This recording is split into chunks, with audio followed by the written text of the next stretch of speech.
تم نے اپنی جہالتیں حضرت محمد مصطفیٰ صلی اللہ علیہ وسلم کی طرف منسوخ کرنی شروع کر دی. تم نے اپنے دماغ کی تاریخ قرآن کی طرف منسوخ کرنی شروع کر دی. اور وہ جو روشنی پہ مینار پر نازل ہوا، جس نے آ کر تمہیں روشنی عطا کی اور تمہاری عقلوں کو روشنی دینے کی کوشش کی، وہاں تم نے اپنے دروازے سارے بند کر لیے اور ہنس رہے ہو، بیٹھے ہوئے اندھیروں پہ بیٹھے ہوئے، اندھیروں میں بیٹھے ہوئے، رات کی تاریکی میں گھیرے ہوئے، دن پر ہنس رہے ہو اور کہتے ہو کیسا مذہب، کیسی مذہب کا خیر بات ہے، یہ سورج سے ہے. اس پر تو سوائے اس کے کچھ نہیں کہا جا سکتا. ہم ملا قلوب اقفالها، معلوم ہوتا ہے کہ دنوں کو تالے پڑ چکے.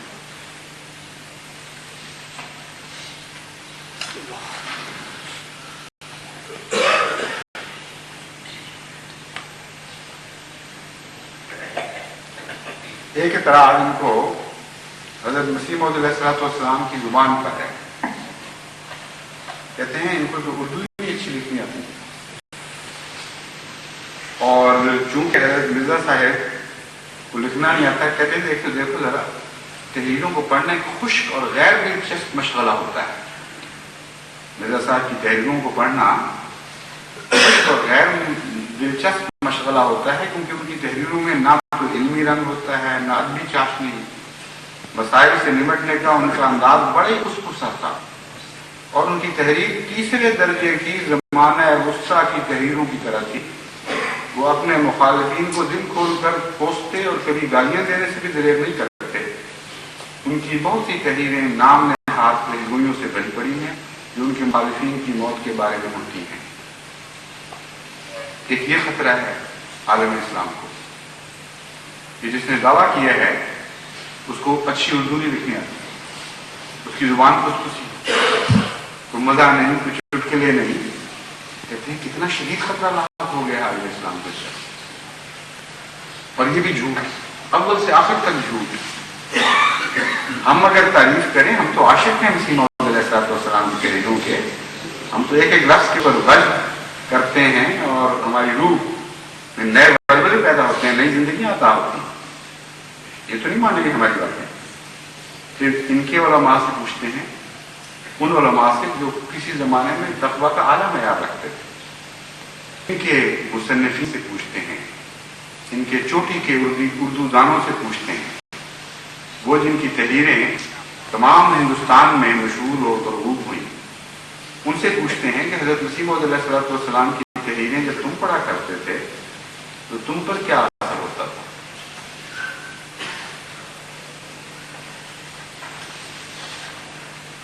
مولانا عبداللہ امادی صاحب مدیر وکیل امرتسر چوٹی کے لکھنے والے تھے، صاحب قلم، انشاء پرداز، اور بہت عمدہ تحریر تھی. اسی تحریر سے آپ اندازہ لگا لیں گے کہ ان کا معیار کتنا بلند ہے. حضرت مسیح موعود علیہ السلام کی تحریروں کو انہوں نے کس نظر سے دیکھا؟ وہ کہتے ہیں وہ شخص بہت بڑا جس کا قلم سحر تھا اور زبان جادو.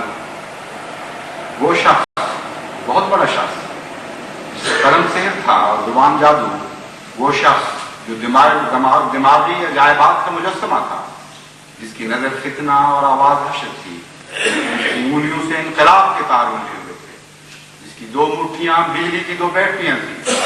وہ شخص جو مذہبی دنیا کے لیے 30 برس تک زلزلہ اور طوفان رہا، جو شور قیامت ہو کر افتگان ہستی کو بیدار کرتا رہا. لیکن ان بدقسمتوں کو بیدار نہیں کر سکتے. یہ تلخ موت، یہ زہر کا پیالہ موت جس نے مرنے والے کی ہستی تہ خاک پنہا رکھ دی، ہزاروں لاکھوں زبانوں پر تلخ کامیاں بن کر رہی، اور قضا کے حملے میں ایک جیتی جاگتی جان کے ساتھ جن آرزوؤں اور تمناؤں کا قتل عام کیا ہے، صدائے ماتم مدتوں تک اس کی یادگار تازہ رکھے گی.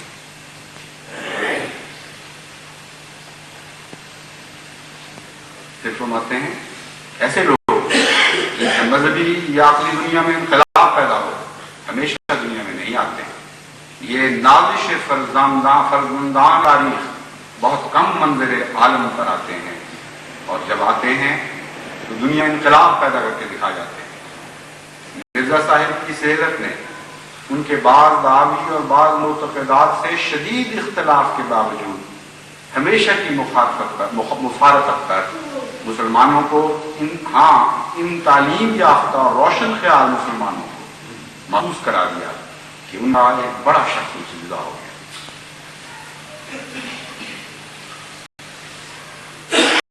دیکھا آپ نے کتنی خوشخوشی تحریریں تھی، نہ کوئی مزہ، نہ کوئی لذت، نہ کوئی دلیل۔ پھر لکھتے ہیں ان کی یہ خصوصیت کہ وہ اسلام کے مخالفین کے برخلاف ایک فتح نصیب جرنیل کا فرض پورا کرتے رہے۔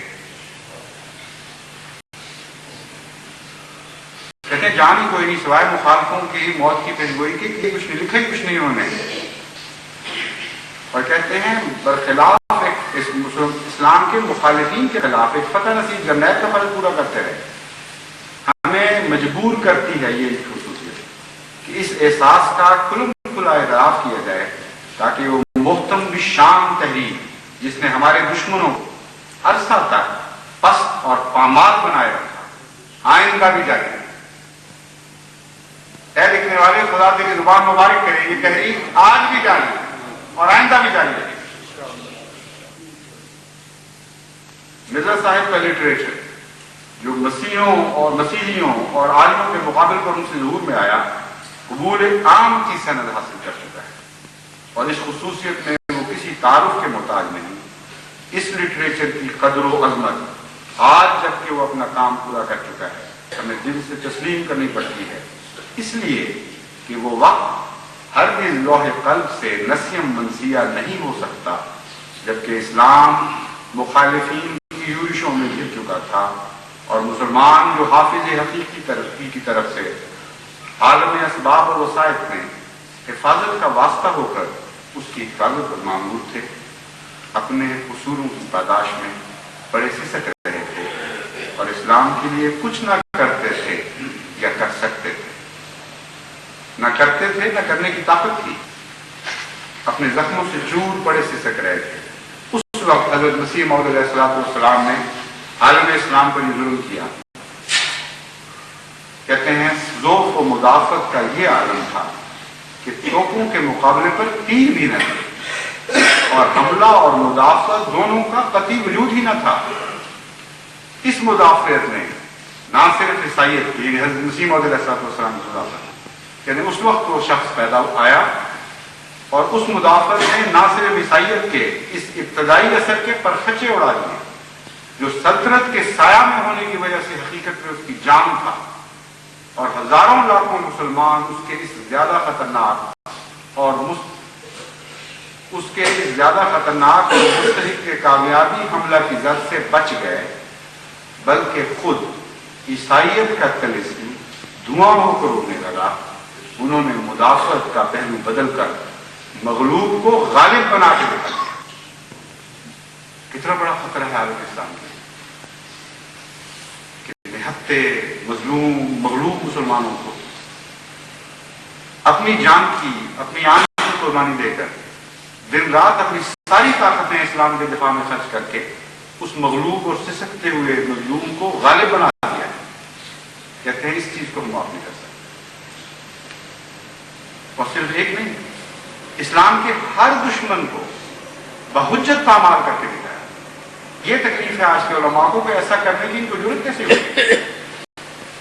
یہی چیز لکھتے ہیں۔ اس کے علاوہ آریہ سماج کی زہریلی کچلیاں توڑنے میں مرزا صاحب نے اسلام کی خاص خدمت سر انجام دی ہے۔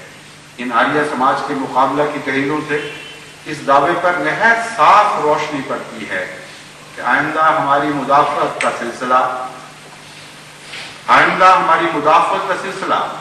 خواہ کس درجے تک وسیع ہو جائے، ناممکن ہے کہ یہ تحریریں نظر انداز کی جا سکیں۔ اب بیٹھے قیامت تک زور لگاتے رہو۔ کہتے ہیں تم سارے مل کر قیامت تک جو چاہو لکھ جاؤ، حضرت مرزا صاحب کی تحریروں کو تم اب کبھی نظر انداز نہیں کر سکتے۔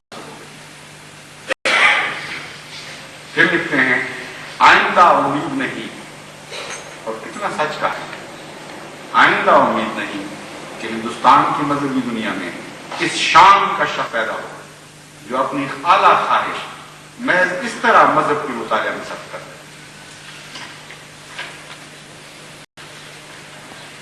پھر اخبار وکیل ہی میں 30 مئی 1908 کو پھر حضرت مسیح موعود علیہ الصلوۃ والسلام کے متعلق ایک مقالہ لکھا گیا۔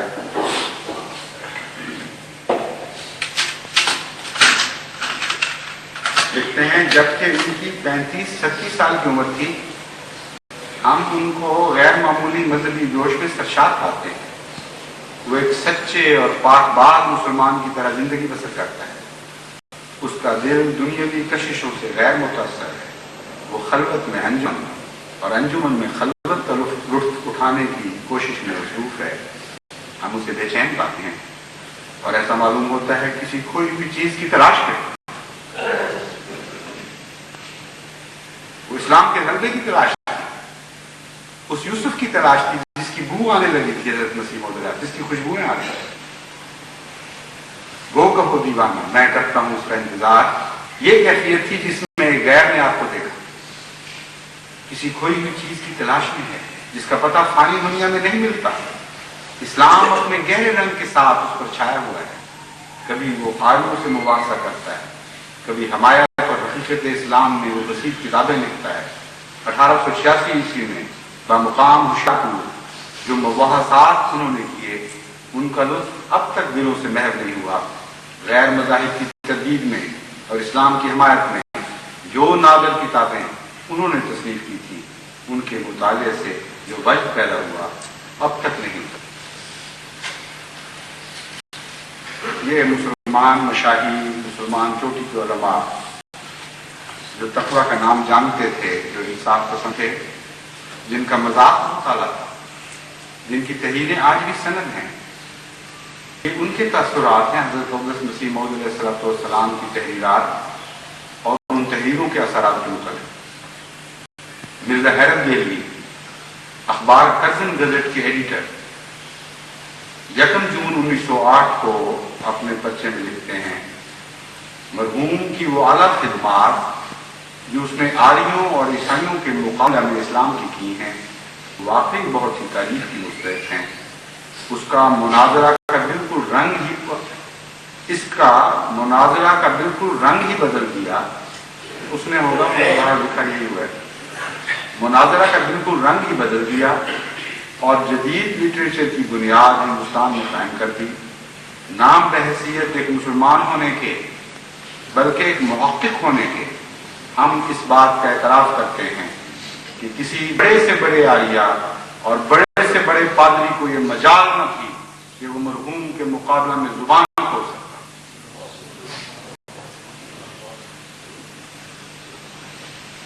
بڑے سے بڑے عالیہ اور بڑے سے بڑے پادری کے مجال نہ تھی کہ وہ مرحوم کے مقابلہ میں زبان کھول سکتا۔ جو بے نظیر کتابیں آریوں اور عیسائیوں کے مذاہب کے رد میں لکھی گئیں اور جیسے دندان شکن جواب مخالفین اسلام کو دیے گئے، آج تک معقولیت سے ان کا جواب ہم نے تو نہیں دیکھا۔ یہی تکلیف ہے حکومت پاکستان کو، ایسی تحریریں لکھ دیا کہ جس کے نتیجے میں آج تک نہ آریوں کو جواب بنا، نہ عیسائیوں کو جواب بنا، دندان شکن جواب ان کو جواب دیے اسلام کو۔ اتنا بڑا خطرہ عالم اسلام کے، اور لکھتے ہیں کہ سوائے اس کے کہ بدزبانی کرتے تھے نعوذ باللہ من ذالک مخالفوں کے سامنے، اور کوئی کام ہی نہیں تھا۔ حد ہو گئی ہے، جہالت کی نہیں، واضح جھوٹ، عمدن جانتے ہوئے دیکھتے ہوئے کلیتاً بہتان تراشی سے کام لیا جاتا ہے۔ یا پھر کبھی کوئی کتاب نہیں پڑھی اور گھر بیٹھے ایک عبارت لکھی جا رہی ہے جو سوائے دجل کے اور کوئی بھی مقام نہیں رکھتی۔ اب سنیے کون گالیاں دیا کرتا تھا، کچھ مثالیں میں بھی دوں گا۔ یہی مرزا حیرت دہلوی مناظرے کے رنگ بتا رہے ہیں کیا تھے۔ حضرت مسیح موعود علیہ الصلوۃ والسلام کی طرف سے کیا منصہ شہود پہ ابھر رہا